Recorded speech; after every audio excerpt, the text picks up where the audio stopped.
Le premier livre de Samuel, chapitre 8. Lorsque Samuel devint vieux, il établit ses fils juges sur Israël.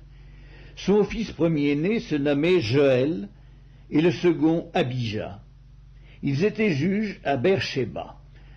Les fils de Samuel ne marchèrent point sur ses traces. Ils se livraient à la cupidité, recevaient des présents et violaient la justice. Tous les anciens d'Israël s'assemblèrent et vinrent auprès de Samuel à Rama. Ils lui dirent : « Voici, tu es vieux et tes fils ne marchent point sur tes traces. Maintenant, établis sur nous un roi pour nous juger, comme il y en a chez toutes les nations. » Samuel vit avec déplaisir qu'il disait : « Donne-nous un roi pour nous juger. » Et Samuel pria l'Éternel.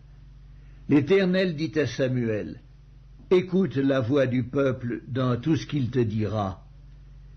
Car ce n'est pas toi qu'il rejette, c'est moi qu'il rejette, afin que je ne règne plus sur eux. Ils agissent à ton égard comme ils ont toujours agi depuis que je les ai fait monter d'Égypte jusqu'à ce jour. Ils m'ont abandonné pour servir d'autres dieux. Écoute donc leur voix, mais donne-leur des avertissements, et fais-leur connaître le droit du roi qui régnera sur eux. »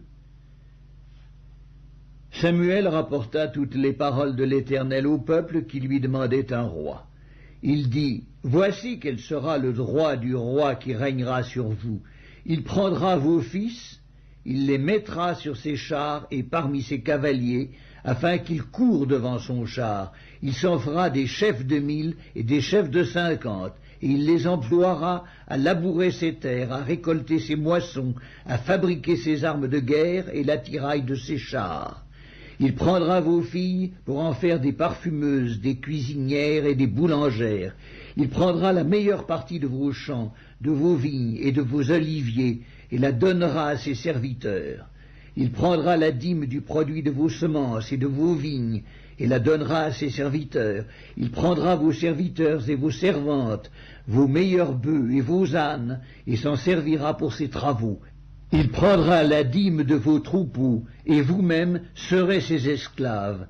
Et alors vous crierez contre votre roi que vous serez choisi, mais l'Éternel ne vous exaucera point. » Le peuple refusa d'écouter la voix de Samuel. « Non, dirent-ils, mais il y aura un roi sur nous, et nous aussi, nous serons comme toutes les nations. Notre roi nous jugera, il marchera à notre tête et conduira nos guerres. » Samuel, après avoir entendu toutes les paroles du peuple, les redit aux oreilles de l'Éternel. Et l'Éternel dit à Samuel : « Écoute leur voix, et établis un roi sur eux. » Et Samuel dit aux hommes d'Israël : « Allez-vous-en chacun dans sa ville. »